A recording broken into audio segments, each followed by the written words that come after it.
Happy Saturday. Is today Saturday, really? Seems like it rolls around this time of the week. Right?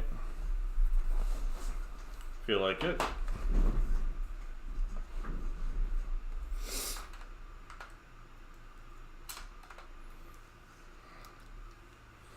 Alright, so we got a whole bunch of sketches on this page that Miss, let's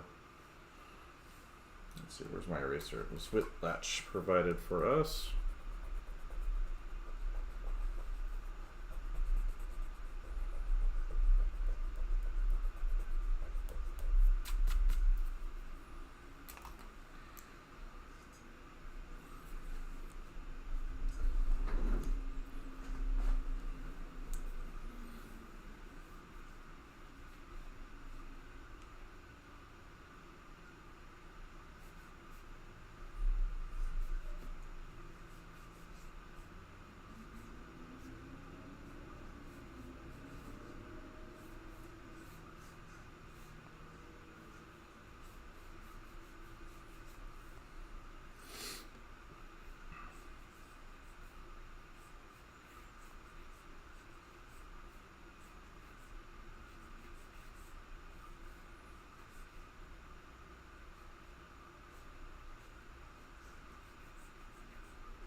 Good morning, everybody.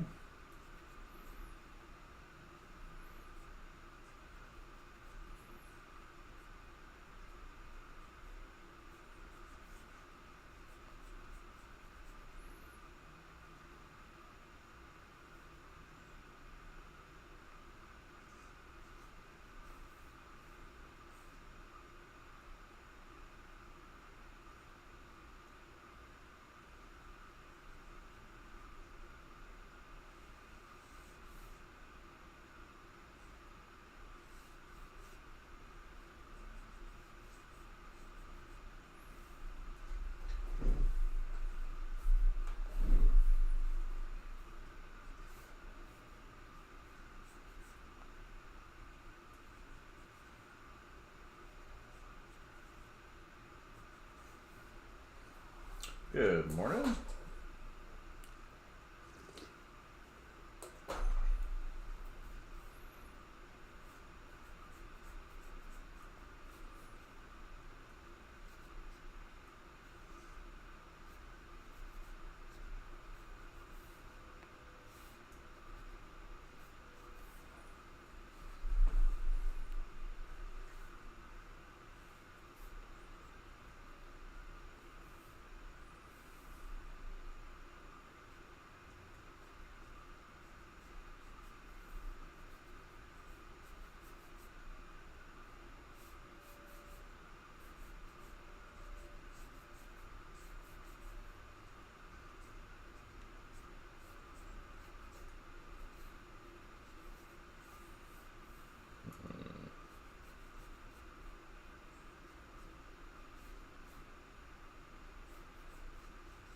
Let's see, I'm making that neck too long still.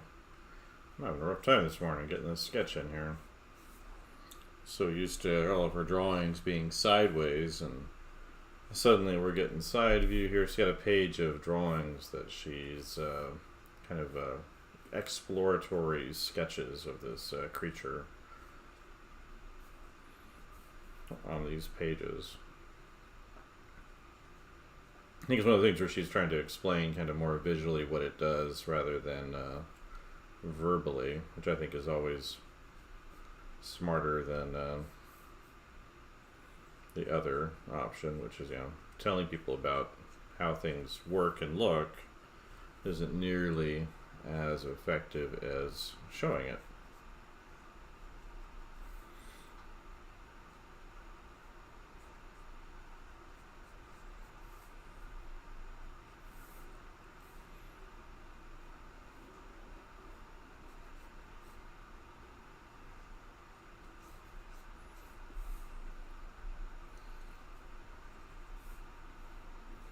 course, she being a master of the creature design.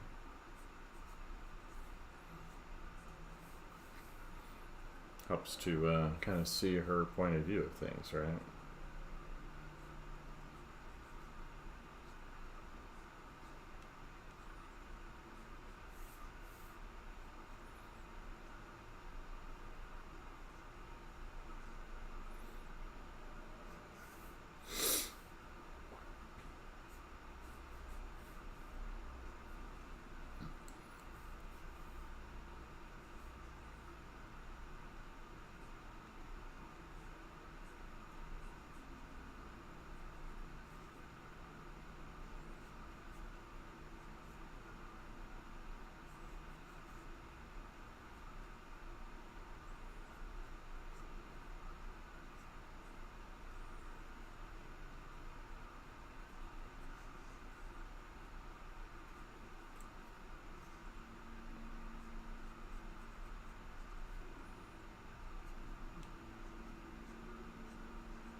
I try to keep these to about an hour recently too, just because I think I'm trying to do too many things and trying to give them all equal focus, and as a result, I think it's kind of getting in the way of my intents. There's a little guy down here too, a kind of bird thing. That's one of the helpful things in here is that when she's I went through the section where she goes through the skeleton of birds. I learned some new things, which is great. I always appreciate learning new stuff from people that know what they're talking about.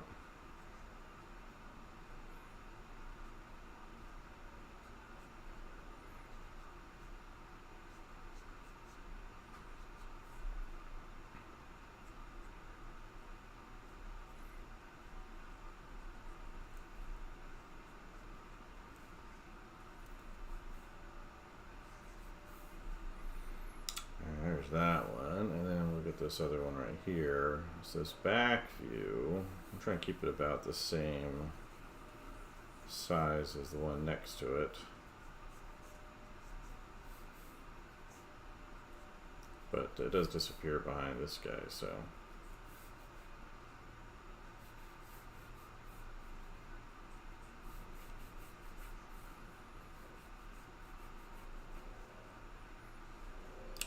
good morning, everybody coming in. Hopefully everyone's having a good Saturday somewhere so far, right? I'm starting off with some copy studies as part of this complete breakfast, right?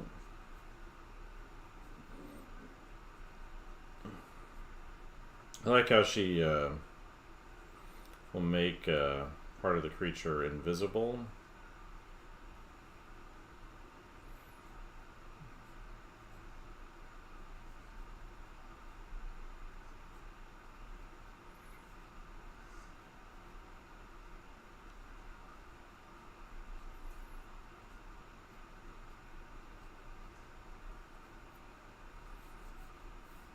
And these aren't quite orthographic views, but it does feel like it has that long lens effect.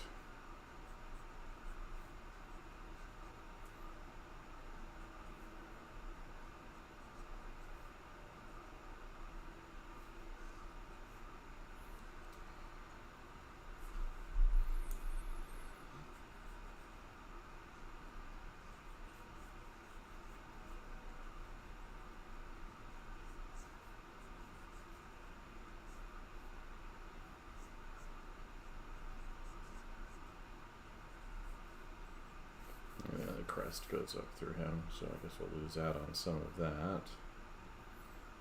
And I guess this is the horns on her face, but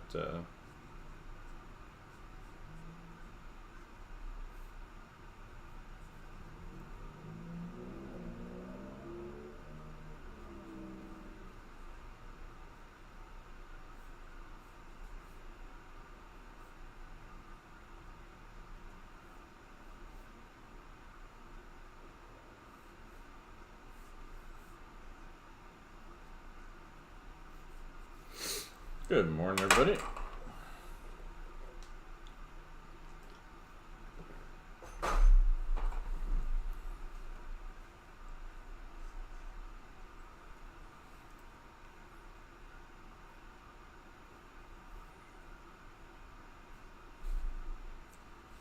Oh, I really coming to the end of a piece of lead? That's always exciting. It means I've been drawing. Alright, we'll focus on these three to start with.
Good morning.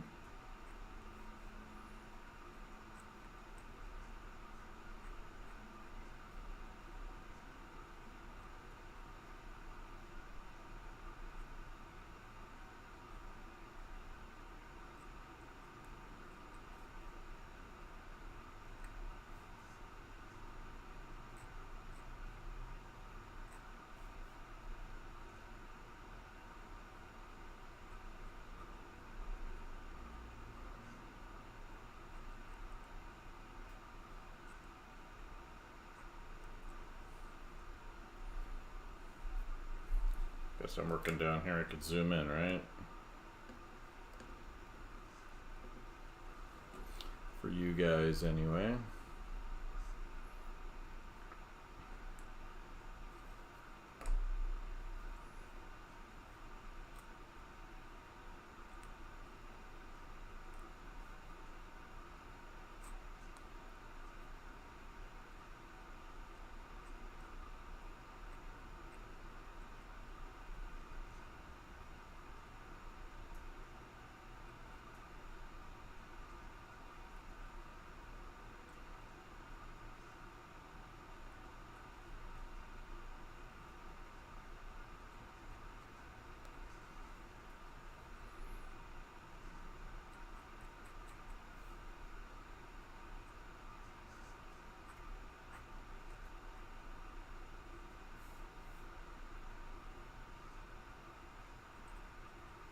Good morning, everybody.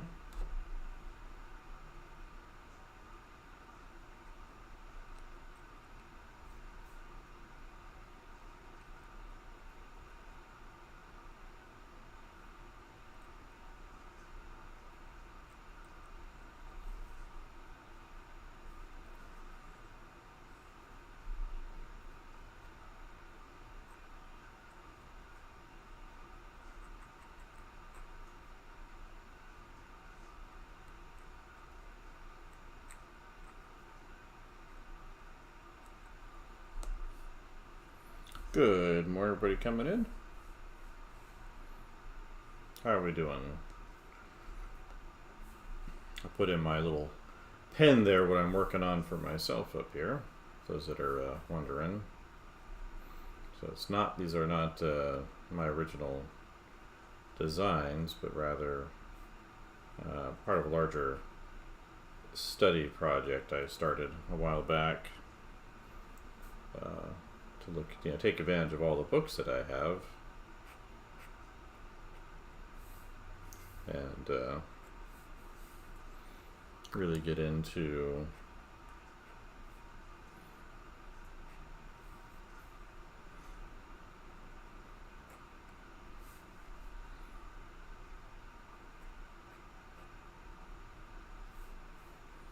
what I got, and see what I can inculcate from studying, people that are really excellent at their craft, and of course, get the full use out of all the books that I have.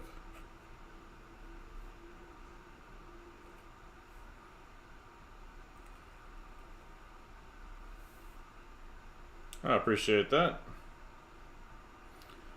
Babus Pernomo. Yeah, it's weird. I go like a couple of years without getting those, and I've gotten like a couple this week, which is nice. Always appreciate that. Goes to my dog snack fund.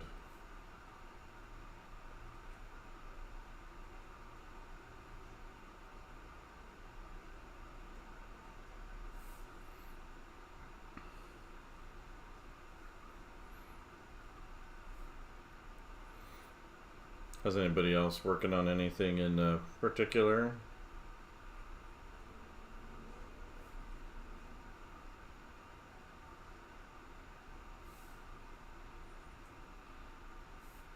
Good morning.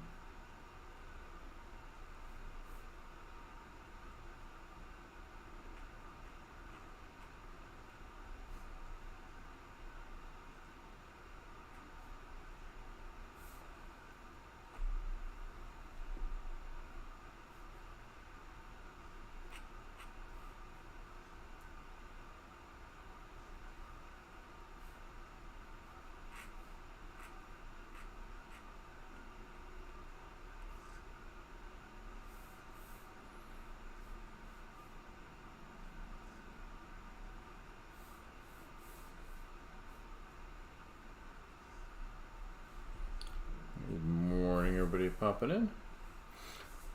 Finally getting some more posed stuff in here. So she's got a page of drawings of that creature I've been sketching over the last few days, and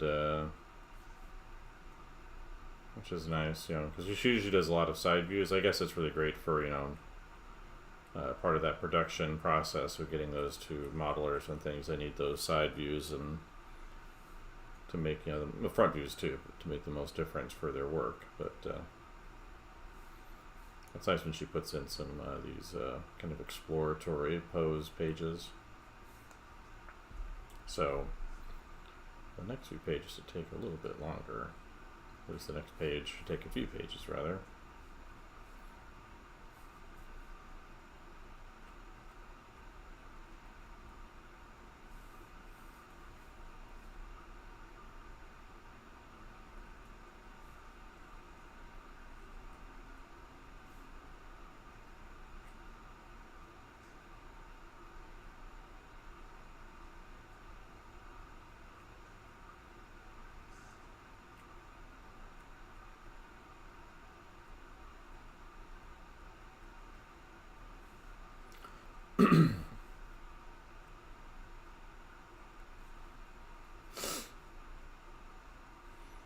Good morning, everybody.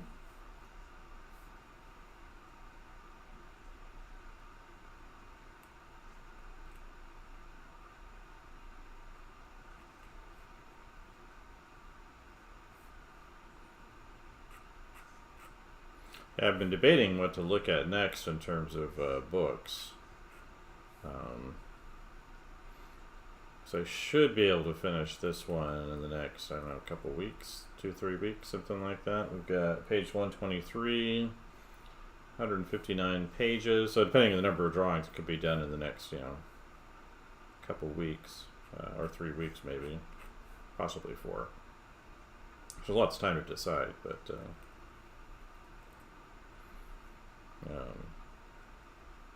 been thinking about going through one of those how to think when you draw books.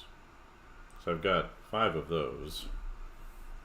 Looks like they're revving up to do another Kickstarter, which is I might do that. It depends on how many books they've got for me to get. Like if there's at least 3, I think I'll do it.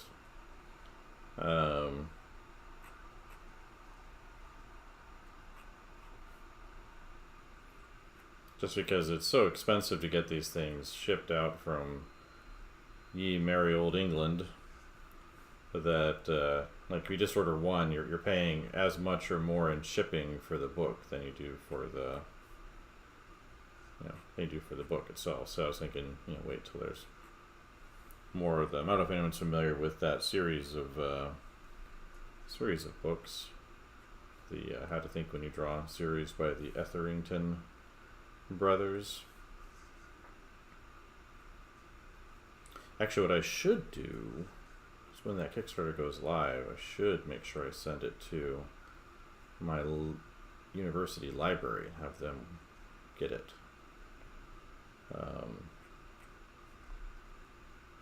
Actually, one of my things I want to do during the break is kind of go through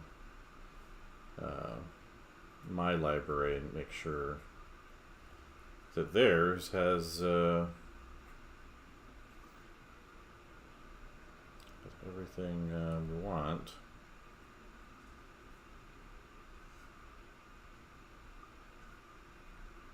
I've got to put together a list of books for the library to order. I'll take an afternoon and look at what they have and what I have and see what it compares to what they have and what I'd like to see in there, and just send them a pile of books to order, put in the library.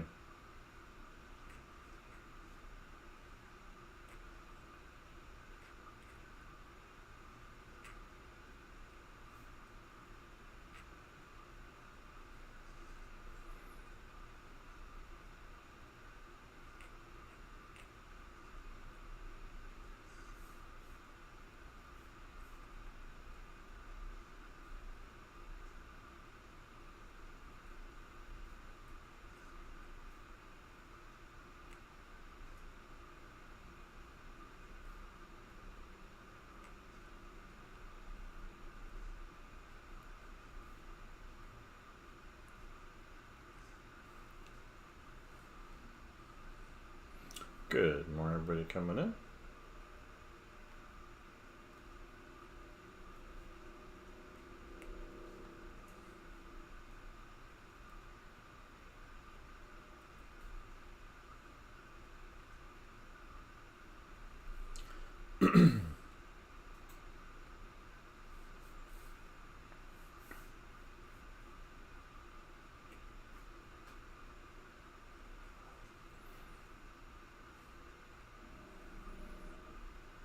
Yeah, so that's something I'm thinking about. Is like, what's the next book? The other one I was thinking about doing was the Marcos Mathieu Meister book on his Perspective 2 book, which is a lot of figure stuff, which I thought would also be a good option. So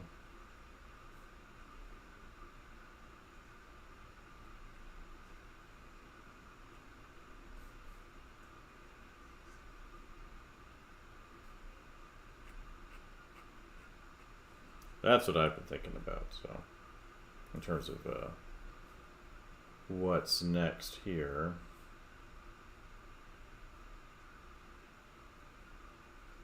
which resource to take advantage of next. Good morning.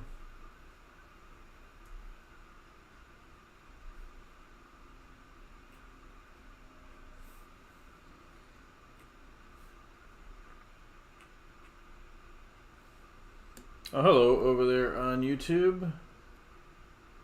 Will I be sculpting creature designs in Nomad Sculpt? I plan on it. Actually, hopefully we're doing some of that over the break. So our semester is just coming to an end. Got some grading to do, but I'm heading out to my parents' I think it's Tuesday, the 17th, whichever day of the week that is. I think that's Tuesday next week. And I won't have quite the same desktop setup I have there. Obviously, I'll bring out the laptop from the school, and I can broadcast iPad stuff to there. So I may be doing some of that, because I've been doing these creature designs, right? These ones aren't mine though. These are Terryl Whitlatch's. So I won't be sculpting hers.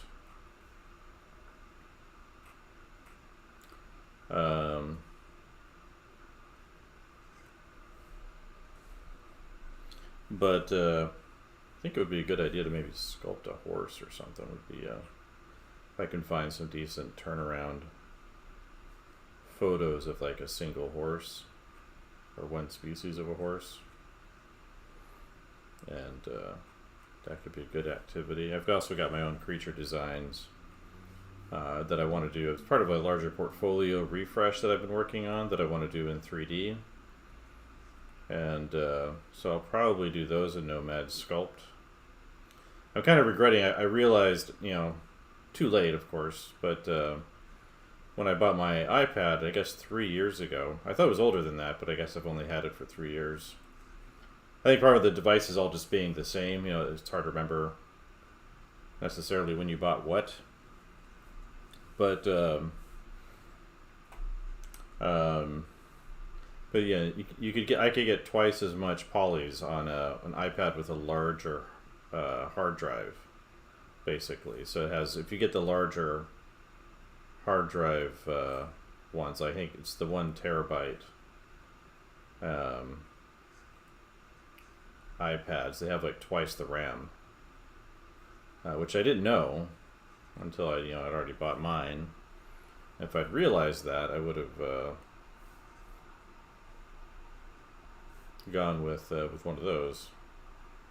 Nothing wrong with the one I have. It works great. I need to clean off some stuff for it too to make it easier to work with. But I do plan on doing that too as part of kind of my portfolio thing. I've been focusing more on the 2D stuff at the moment, but before I get into a bunch of kind of more narrative style illustrations, I want to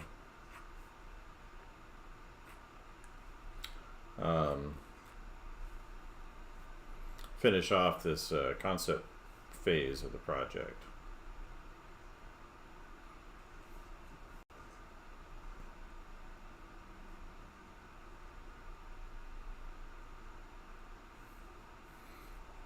How are we doing for time here? 30? Okay, good. We're doing good. Now the goal here is to finish these 2 or 3 and maybe some of the other ones, depending on time. And I'm trying to practice my inking technique. So usually what I'm doing with these morning study things, I'm trying to usually accomplish a couple things. So one is, of course, copying or doing a faithful representation that gives me a good understanding of the artist I'm looking at. And there's different degrees of doing that. One is, you can copy every single stroke exactly. I think in Terryl Whitlatch's case, I'm mostly interested in how she's kind of thinking about how her creatures are built. And, less interest in the aesthetic. So as part of that, I do want to keep practicing my use of these pen nibs. Kind of as a preparatory phase for possibly doing a graphic novel.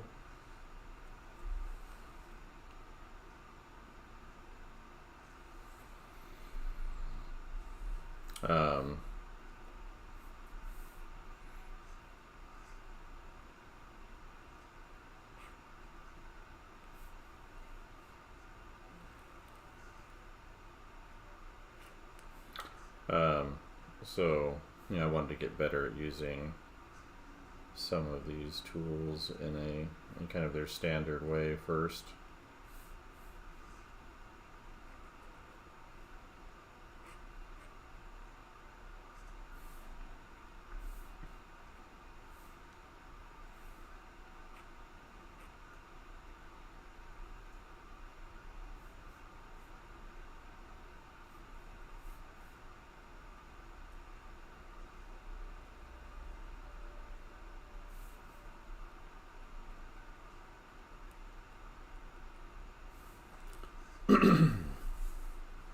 So that's the plan here.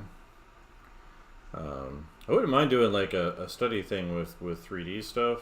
I was thinking What might be a smart thing to do would be to do some head sculpts, quick portrait sculpts that I spend about an hour on a daily basis. So, like, if I go back to, because part of what I'm doing is I'm working in the lot in the morning on, my teaching site, kind of getting it updated,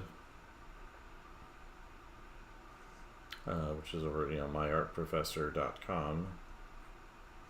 And so I'm spending a lot of time in the morning, a little bit in the afternoon sometimes, working on that. And I broke something yesterday. Didn't break the whole site, but it broke my ability to update it, which is really annoying.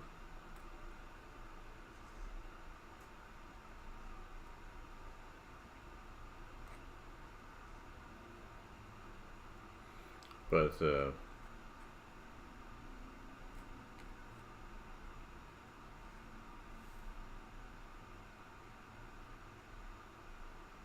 I'm not sure what I did, so I emailed the person that made the plugin. It's an A/B testing plugin, so basically allows me to a pencil you've never seen before. Now this is I'm using a Hunt 102 quill, and then this is just a pen holder. I got this off of jetpens.com.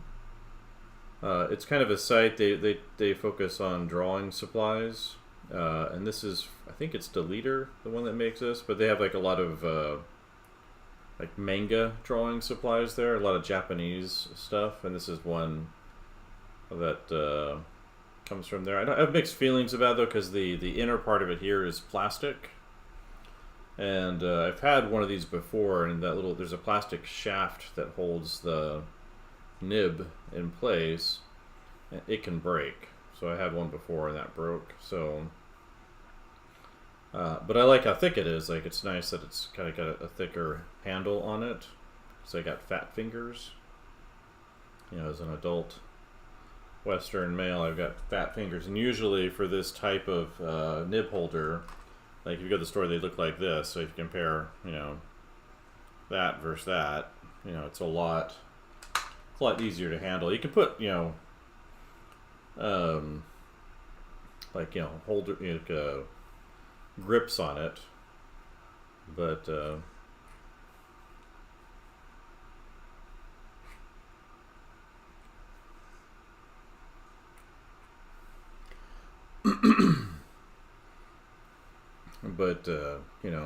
be nice if it just came, ready to roll for, adult male fingers, right?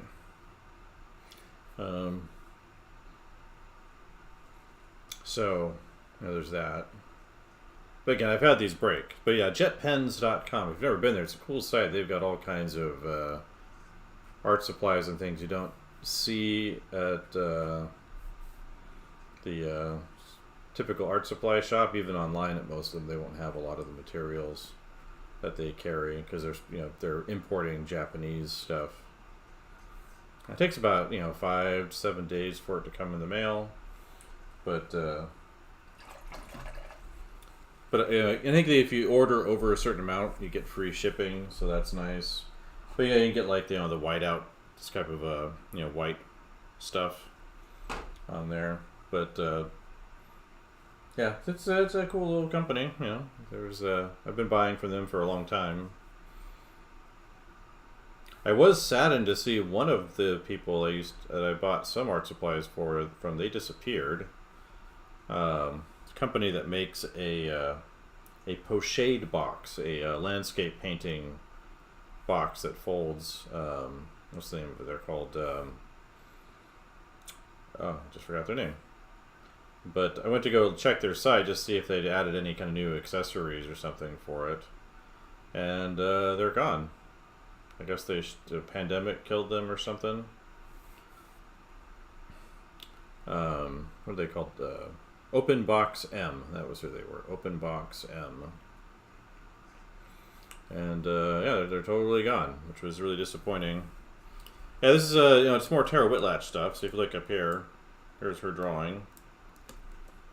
So she's this page is like the previous pages she was doing all the anatomical stuff. So, side view with the skeleton and the bones and the exterior of it.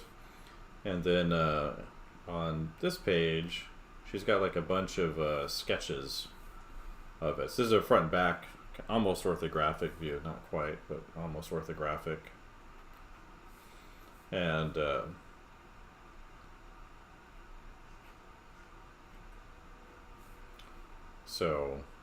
but then she's got like a whole bunch of, like, it's a page and a half of the creature just out posed, living its life, as it were.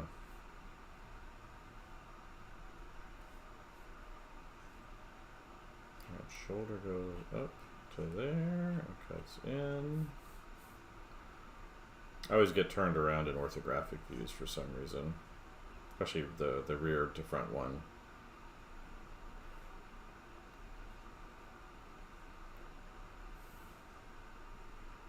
Yep, have a good one. Yeah, definitely check it out if you're looking for kind of interesting art supplies over at Jet Pens.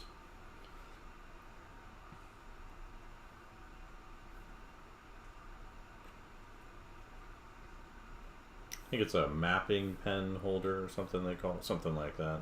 Mapping nibs.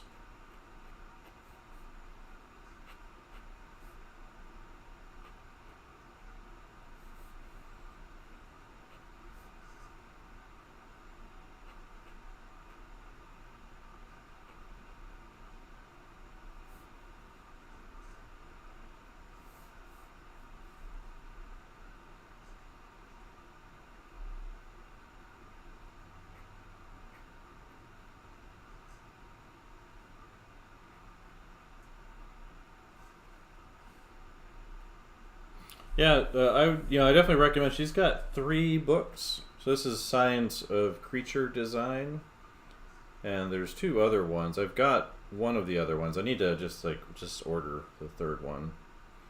I did see Marcos Mateo Maester's new book is out on environment design.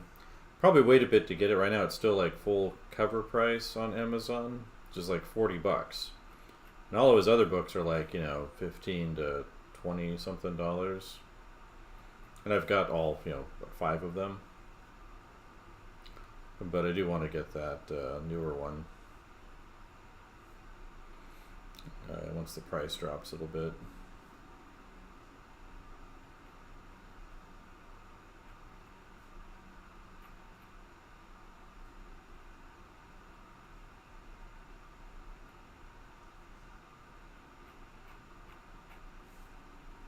But yeah, she's great. That's what I've been using for my morning study stuff for the last, I guess, whole semester, basically, because I've been going through this a little bit slower. Because I'm partially also focusing on inking technique. And so, I'm using her drawings to kind of give me the structure, so I can learn from her. But then that also gives me the opportunity to get some mileage in with this nib, practicing the basic techniques for it.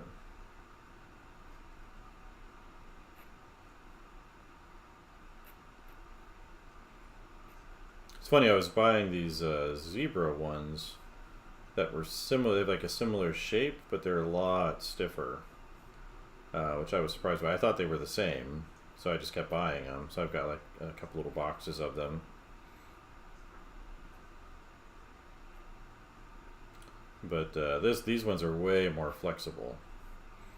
So it means you have a wider range of expression, of potential expression. I mean, you get thicker and thinner lines. You can, play up the line contrast more easily, the line weights.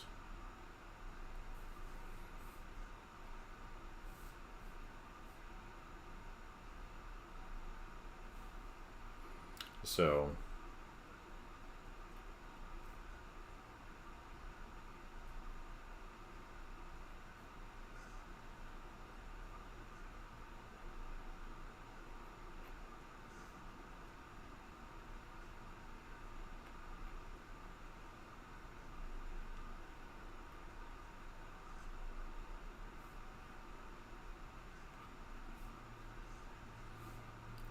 And she's got the tail on here being see-through, which is interesting. Yeah. This is a particular kind. This is the Hunt Speedball Hunt 102. It's a popular old school nib for comics. Not sure about European ones, but definitely the American ones.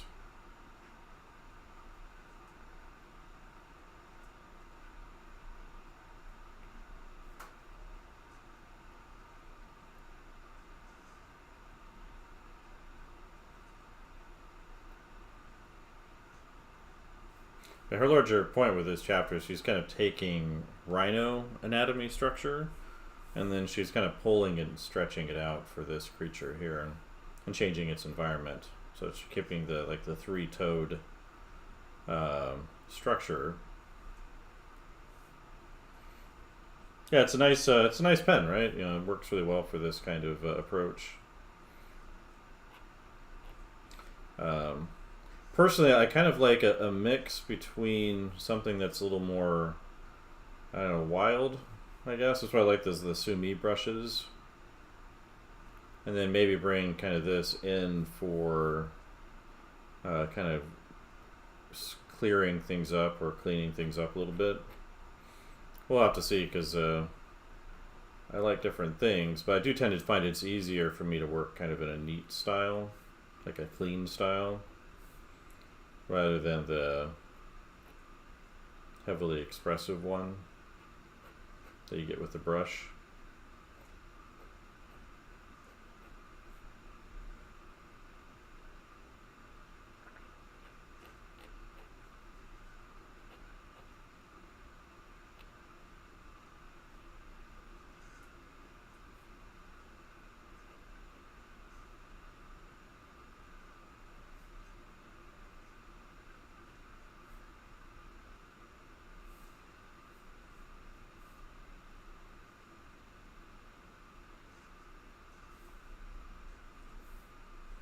Let's get the tail started here.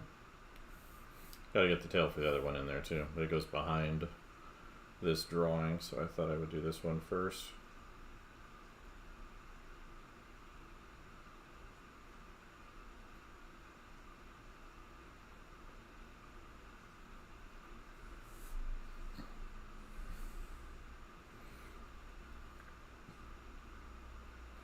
I did see news that the dog I rescued off the street the other day, looks like she's found a home. Not her original people, I guess, but I saw on the Facebook page for that shelter that they had somebody lined up for her. So people were asking about her in the, I guess there's a Malinois specific shelter. They were asking if they wanted to have her brought over. They're like, nope, we already found somebody for her, and should be coming up soon. So that's good news. Yeah, well, especially the Sumi brush. I mean, the tip is very floppy. So I've got some, Kolinsky Sable ones here, which are a little harder to get here. Hello, baby girl Laura, I guess, over there on the kick side of things. But I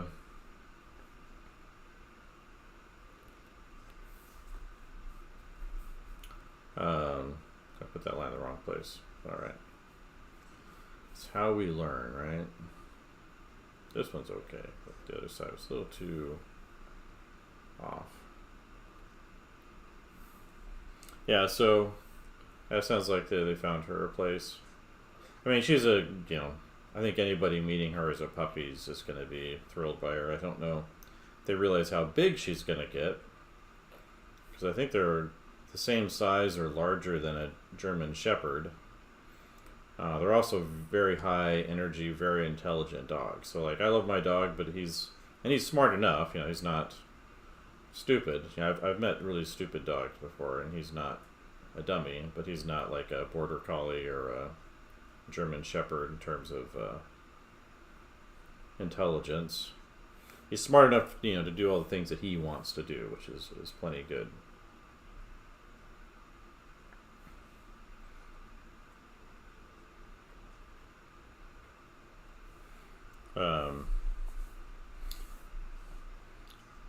Yeah, the nib's definitely easier to control.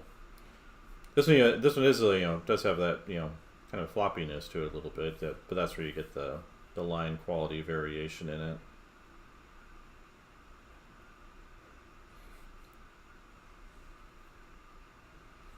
Yeah, I don't know how old she was. Maybe a few months old or something, 6 months old or whatever. Not sure what they look like at different phases, because you see like a newborn baby pup for them, and they look they're super small with little tiny short legs, and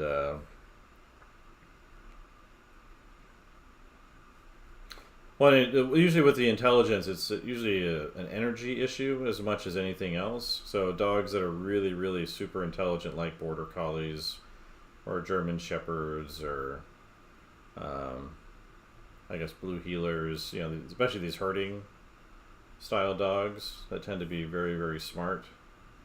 They also tend to be extremely high energy, like they need a job to do. Otherwise, they will destroy your home. So they get bored. And mine doesn't have that issue. Like he just, if I leave, I think he just sleeps the whole day. I usually find him exactly where I left him.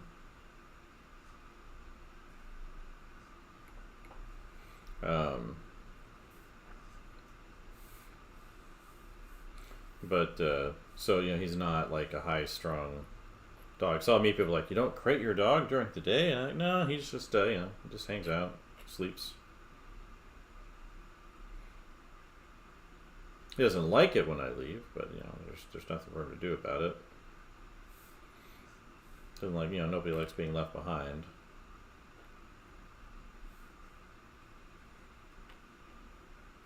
Especially pack animals like dogs. They want to hang out with their crew, be with their friends.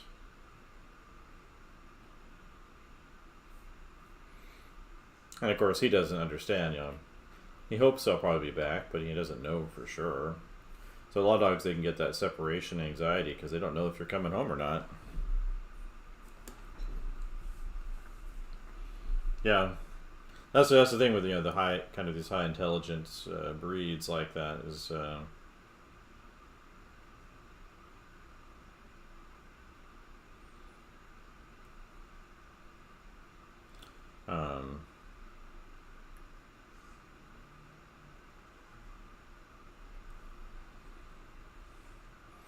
Yeah, mine wouldn't be sure what to do with waves. He's never seen the ocean. Doesn't mind crawling in a stream, but I'm pretty sure the waves would be very upsetting.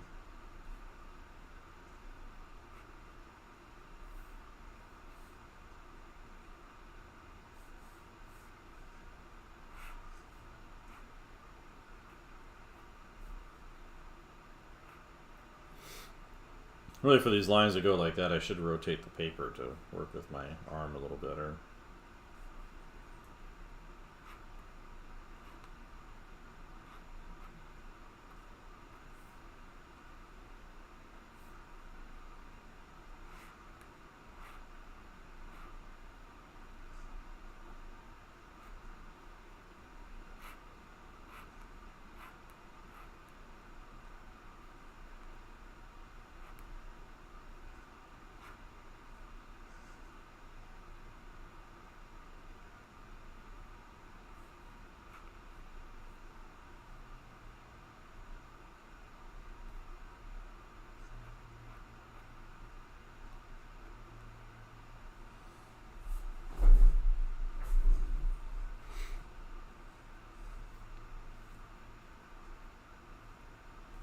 So, yeah, it's always good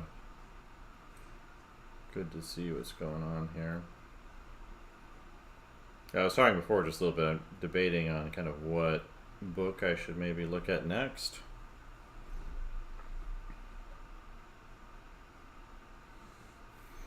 I've been debating between, well, I should just maybe take some time and look at them, but one would be one of Marco Mateus Meister's books, especially his second perspective book, which is really more about drawing people in perspective, which I think would be, just interesting to get his view on that, his perspective, if you will.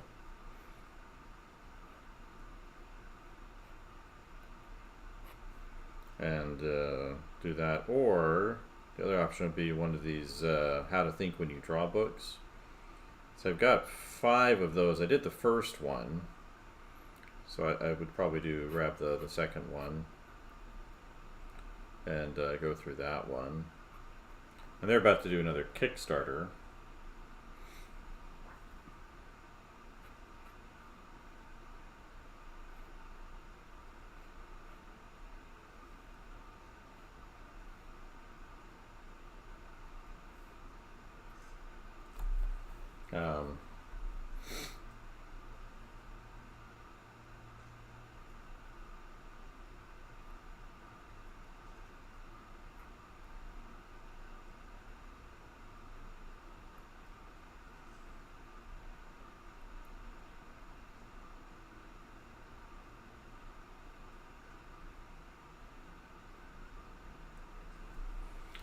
Alright, how are we doing? Oh, 54 minutes, huh?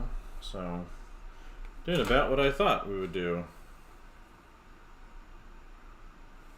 Yeah, I've got a bunch of human anatomy books. Like, one I could go through is the Stonehouse one. Oh, I got a little bot over there on Twitch. Don't see a lot of those too often. But yeah, I've got Loomis, I've got Goldfinger, Elliot Goldfinger's book. I've got Bridgman, is always highly recommended. I did do the Bridgman book a while back, sketch that one out. I should bring my previous study sketchbooks up. I was just slamming through those. Jack Ham, he's got a great little book on drawing people. It's less of an anatomy book and more of like a practical application book. It was written back in like the 50s. I'm not familiar with Michael Lauricelle.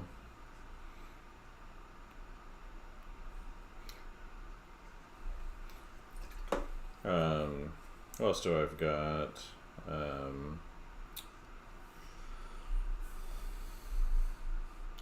We've got what's his face? Forgot his name, but actually comes from a family of artists. He used to teach at the Art Students League in New York. I wish I could remember his name off the top of my head right now. He has a book like Master Class in Figure Drawing or something like that. His book's interesting because it basically takes old master drawings, so whether it's like Rembrandt or Da Vinci or a little more, maybe some more modern ones, from the 20th century, like I have a whole stack of them downstairs. I like to bring him in to show my students. What's his name? Just almost remembered it. Phil. So he's related to Phil Hale. So it's Robert Beverly Hale. There's his name. Robert Beverly Hale. I think Beverly Hale she was the artist. I think because it's a whole family of artists that goes back like 200 years now. So I think Beverly Hale was the artist, if I remember correctly. Too. She was kind of a fake Vermeer, but I like her drawings. I don't like her paintings as much. She was kind of, when Vermeer became popular in the 19th century, kind of got rediscovered by artists. And there's a lot of people that would kind of emulate that approach. But it's a master class in figure drawing, and he's got another one. It's anatomy lessons from the old masters. But basically, what he does is he takes each section of the body, and they're based on his lecture. So he didn't actually write these books, but they took his lecture notes and lectures and things like that. Let me get a piece of paper out here. I'll just type in here. So it's Robert Beverly Hale. And if you look him up on Amazon or any kind of bookseller, you'll see his book. But the one I think is easily available is Anatomy Lessons from the Old Masters. Basically, he takes like in the books that I have, the master class on figure drawing. Basically, takes each section of the body, and then he goes from kind of the outside of it, the general structure, to the inside of the anatomy. But he doesn't use like diagrammatical images or any of that. He just uses old master drawings and shows how they solved the problems of drawing the human anatomy. Actually, I'm finishing up here. Maybe I'll run downstairs and just grab it real quick because I'm done with these drawings. I can show you the book. I'll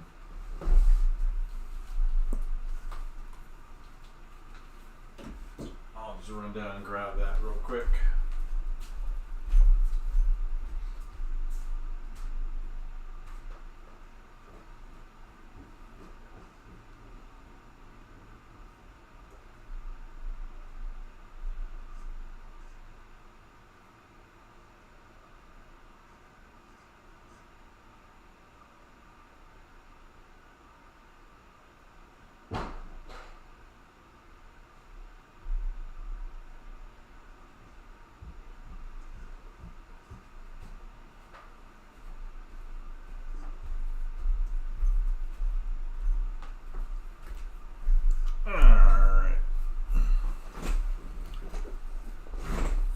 Since I guess I should put the date on these, right? So today is the 14th. We survived the 13th, right? 24, 1, 2, 1, 4.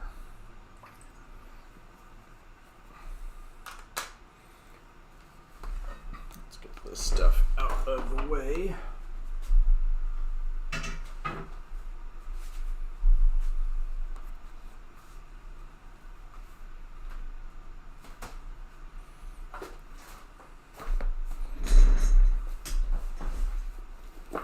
So I'll back up the image a little bit here.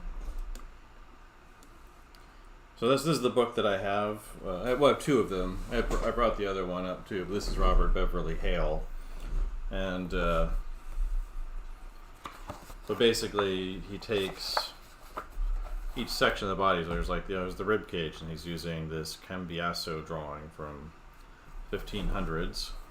He's showing the different planes on the figure, and he's extracting it from the image up there. And over here, he's doing the same kind of thing, but he's showing it as a cylinder, so it's showing the roundness of it in this Raphael drawing.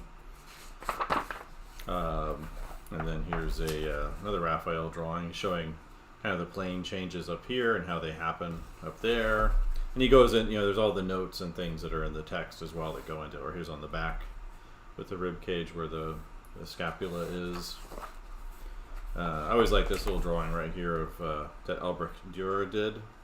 This is like a video conference with his doctor. So he basically he says he has a yellow spot there, and he sent this drawing to his doctor to let him know that he wants to deal with whatever that is. Yellow spot sounds like a bruise to me, but here's some Da Vinci musculature, kind of the back muscle layout. Again, so it's the muscles of the ribcage, so it's showing, he's got the labels and everything diagrammed on here for this Rubens drawing, or the Rembrandt one with the side view of the back muscles and showing how they articulate with each other. Some more Rubens drawings, again, just showing kind of how the back muscles show up on it. The breast from this drawing of Aikens. 19th century, they would have the female models wear masks, and at least in the United States, I don't know about Europe. And then he's got a bunch of these Albinus drawings of kind of inner muscles. These are deeper muscles that are kind of buried inside a little bit more. And then Da Vinci skeleton. And then this is more diagrammatical, but this actually comes from a book by Dr. Paul Roche. He was a sculptor and anatomy teacher. And then some more Da Vinci. And then he does the same thing for kind of each part of the body. So he goes, there's the pelvis. Here's one, chapter on the hand. But he does the same kind of thing where he goes from the outside to the inside, but he's using only old master drawings. It's none of his drawings at all in here. There, diagrams are on there, but there's but that's it. And here's the thing on the neck. And so it's a really great book. I don't know if this one's still in print. I know you can get it digitally, like on a Kindle or something like that. But I bought this when I was a student, back in like 1996 or 7, a long time ago. I know this one is more available, same author, and I think this one is more of like going from drawing to drawing. I don't know if it's, I guess it does, yeah, let's break it down into the different regions. So we're doing the pelvis here. I haven't read this one, so maybe this one would be worth going through for myself too. But he's like talking about how the different landmarks show up here in the back of this drawing by Rubens. Same kind of thing. Here's the inner thigh for this quick sketch by Titian. Yeah, you might be able to find a used copy. I'm just not sure about its available. I've looked recently, and I just remember seeing it wasn't for sale. But again, just going into the leg muscles here for this drawing over here. So I really like what he does with kind of his analysis. It's a very different approach than other anatomy books that tend to focus on mostly on the artist that's making the book, right? So they do all their own diagrams and their own drawings. And this one, he does a lot. It's almost entirely him just looking at old master works, doing the analysis of what's actually being seen, and then putting it in there, showing that how well they actually understood what they were doing. So this one is more available. It's the same author. It's Anatomy Lessons from the Great Masters. And it's by Robert Beverly Hale. Terrence Coyle, I think, is also the person who did the other book. Basically, he never made a book when he was alive. So they basically took, same with George Bridgman. So they're probably familiar with the Bridgman books. They're pretty popular with illustrators and concept artists. And he basically just took his drawings and then lecture notes from his students, and if he had his own paper notes, they just took those and compiled them into the books. And here he's looking at the arm.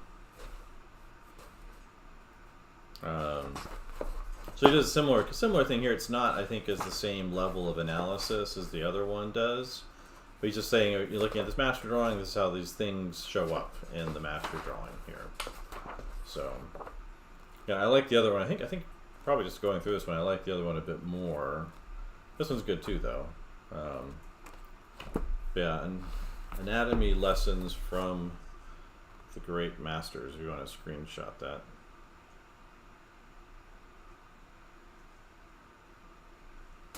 But yeah, they're both really good. I haven't gone through this one as much, but I used to. You can see how beat up this one is. I used to go through this one a lot. Got a receipt in here from my university bookstore. I don't think it was for this book though. I think it was for some photos being developed. I probably kept this one up on my desk all the time. But yeah, Robert Beverly, one of his, I think his descendants or relatives is Phil Hale. He's a really great painter, if you're not familiar with him.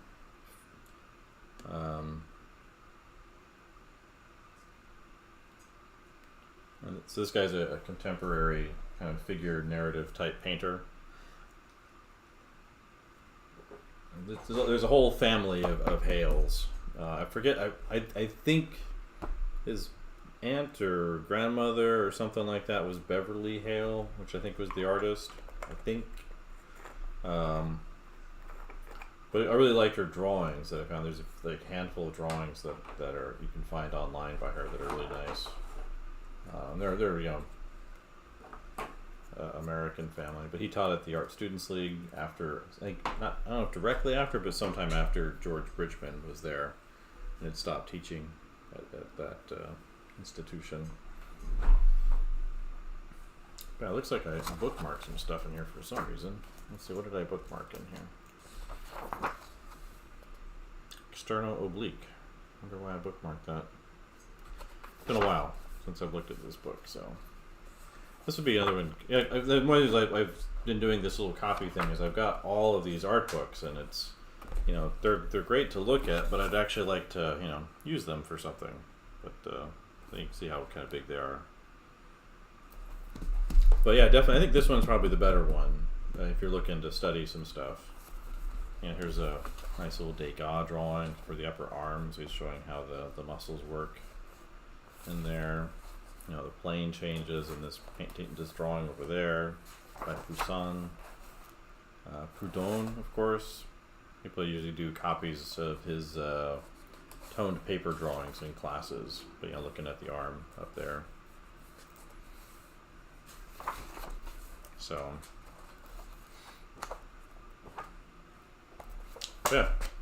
Anyway, I'm going to call it there. Thanks to everybody that came in, and we'll talk at y'all next time.